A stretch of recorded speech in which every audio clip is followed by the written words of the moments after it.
हमारे सभी दर्शकों को सादर प्रणाम। जय श्री कृष्ण। आज मैं आपके लिए लाया हूँ पैतृक लाभ का योग। पैतृक संपत्ति मिलेगी या नहीं मिलेगी, इसके बारे में चर्चा करेंगे। वैसे प्रतिदिन जो मैं वीडियो डालता हूँ उसमें विवाह योग के बारे में जानकारी देता हूँ, लेकिन पूर्व भी अगर आप जाएंगे पूर्व में तो मैंने बहुत सारी ऐसी जानकारियाँ भी दी है जिसमें दूसरी जानकारियाँ भी है, जिसमें संतान योग भी है, धन लाभ भी है। तो ये सारी स्थितियां हैं, प्रेम विवाह है, तो उन्हें भी आप अवश्य देखें। और यदि आप पहली बार इस वीडियो को देख रहे हैं, आपको जानकारी नहीं है, तो आप इस चैनल को सब्सक्राइब करें। यहाँ नीचे लाल बटन है सब्सक्राइब का। जैसे ही आप इस चैनल को सब्सक्राइब करेंगे, आपके पास सारी जानकारियाँ उपलब्ध हो जाएगी और आने वाले समय में भी जो भी जानकारी मैं इस चैनल के माध्यम से दूंगा, आप तक समय पर पहुंच जाएगी।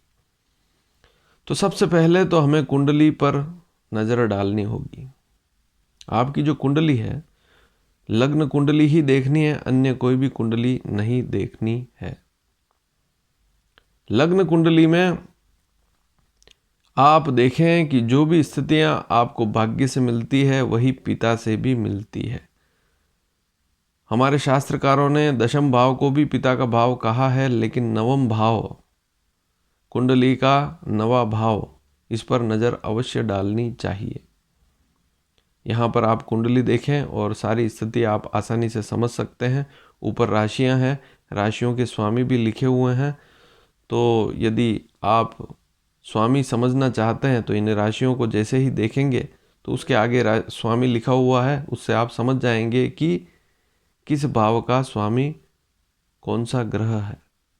तो आपको आज समझना होगा सबसे पहले नवम भाव को। नवम भाव में क्या अंक लिखा हुआ है आपकी कुंडली में। यही भाग्य स्थान है, यही धर्म स्थान है, यही पिता स्थान भी है। तो नवम भाव से यह स्थिति ज़्यादा सटीक देखी जाती है।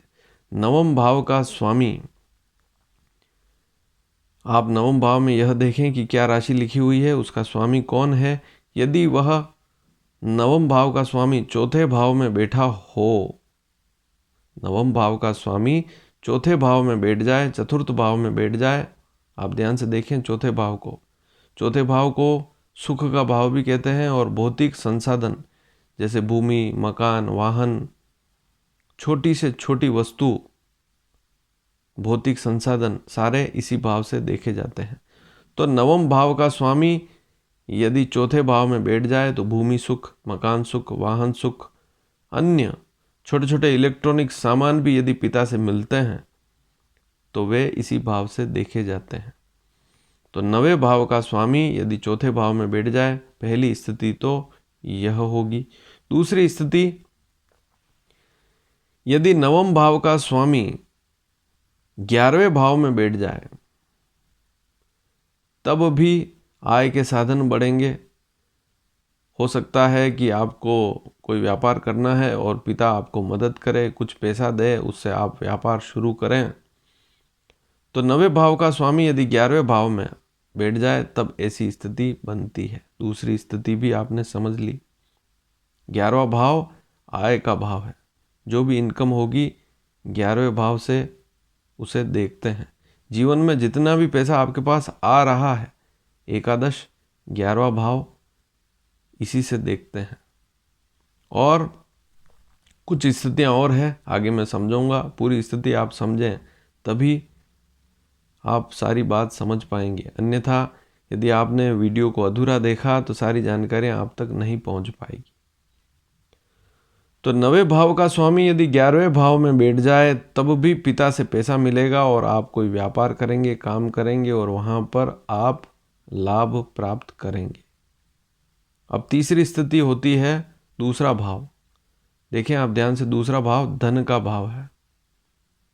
धन भाव, दूसरा भाव, वहां पर यदि नवम भाव का स्वामी बैठ जाए तो ऐसी स्थिति में व्यक्ति को पिता से लाभ मिलता है, धन में वृद्धि होगी, बैंक बैलेंस बढ़ेगा। पिताजी के पास कोई पैसा पड़ा हुआ है वे आपको देते हैं। तो यहाँ से देखते हैं नवम भाव की स्थिति, और आप दूसरे भाव को देखें, नवम भाव का स्वामी दूसरे भाव में बैठ जाए, तब पिता से धन मिलता है। धन में सोना भी हो सकता है, चांदी भी हो सकती है, हीरे जवाहरात भी हो सकते हैं। तो जैसे आपके पिता जिस प्रकार जितने समृद्ध हैं, वैसी वस्तुएं उनसे प्राप्त होगी।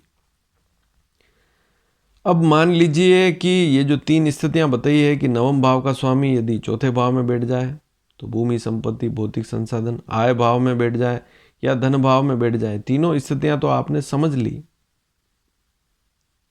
लेकिन यहां पर जैसे आप देखें कि नवम भाव का स्वामी कुंडली में कहीं पर भी बैठा हुआ है और वहां से यदि उसकी दृष्टि चौथे भाव पर पड़ती है, मान लीजिए उसकी ऐसी दृष्टि है, हालांकि अधिकतर ग्रह 10वें भाव में होंगे तभी चौथे भाव पर दृष्टि रखेंगे, लेकिन गुरु जो है उसकी 5वीं, 7वीं, 9वीं दृष्टि होती है। शनि की 3री, 7वीं, 10वीं दृष्टि होती है। मंगल की 4थी, 7वीं, 8वीं दृष्टि होती है। तो उन्हें भी देखना पड़ेगा। तो आपको यहाँ पर समझना पड़ेगा कि जो गुरु है, शनि है, मंगल है, इनकी दृष्टि भी यदि चौथे भाव पर है, 11वें भाव पर है, दूसरे भाव पर है, और वे यदि इनमें से कोई प्लेनेट नवम भाव का स्वामी है, या इसके अलावा भी जैसे मान लीजिए सूर्य है नवम भाव का स्वामी, वह 8वें भाव में बैठा हुआ है और दूसरे भाव को देख रहा है, तो पिता से लाभ मिलेगा, धन मिलेगा। यदि सूर्य पंचम भाव में भी बैठा हुआ है, नवम भाव का स्वामी होकर पंचम भाव में बैठा हुआ है, 11वें भाव को देख रहा है, तो सारे ग्रहों को देखना है। नवम भाव का जो स्वामी है वह यदि चौथे भाव पर दृष्टि डाले तो भूमि, संपत्ति, मकान, वाहन मिलते हैं।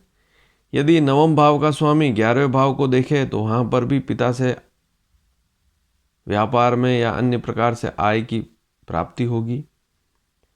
यदि नवम भाव का स्वामी दूसरे भाव पर दृष्टि डाले तब भी उनसे धन की प्राप्ति होती है। इस बात को समझना होगा। एक स्थिति बहुत अच्छी है कि नवम भाव का स्वामी यदि लग्न पर दृष्टि डाले या लग्न में ही बैठ जाए, यह भी बहुत श्रेष्ठ स्थिति होती है। पिता का विशेष सहयोग रहता है यदि नवम भाव का स्वामी लग्न में बैठ जाए। अब यही स्थितियां यदि आप दशम भाव को पिता स्थान माने तो वहां से भी देख सकते हैं, वहां से भी इस योग को समझ सकते हैं, लेकिन नवम भाव से इसे विशेष देखा जाएगा। अब पिता से लाभ है तो सूर्य की स्थिति भी बलवान होनी चाहिए। सूर्य काफी अच्छी स्थिति में होना चाहिए। कहीं राहु के साथ है या बुरी स्थिति में है, शनि के साथ है, शत्रु ग्रहों के साथ है, तो वहां पर स्थिति थोड़ी सी कमजोर हो जाएगी। जैसे सूर्य कुंडली में 6ठे भाव में है या 12वें भाव में बैठा हुआ है, या राहु सूर्य के साथ है, या सूर्य लग्न में भी बैठा है लेकिन राहु के साथ है, सप्तम में बैठा है लेकिन राहु के साथ है, या केतु के साथ है, या शनि के साथ है। राहु, केतु, शनि, विशेषकर राहु और शनि के साथ सूर्य बैठा हुआ है, तो भी जितनी स्थिति में लाभ मिलना चाहिए पिता से उतना नहीं मिल पाता है। अब एक स्थिति और देखनी पड़ेगी गुरु की, क्योंकि गुरु ही धन है, गुरु ही भाग्य है, गुरु ही आय है। तो कुंडली में गुरु की स्थिति भी अच्छी होनी चाहिए। केवल मात्र नवम भाव का स्वामी चौथे भाव में बैठ जाए या 11वें भाव में बैठ जाए या लग्न में बैठ जाए या दूसरे भाव में बैठ जाए, इसी से आप अच्छा मिलेगा नहीं सोच सकते। आपको गुरु पर भी दृष्टि डालनी पड़ेगी, सूर्य पर भी दृष्टि डालनी पड़ेगी। सूर्य पिता का कारक है और गुरु आय, धन, जो भी मिलेगा आपको, भाग्य, उसका कारक है।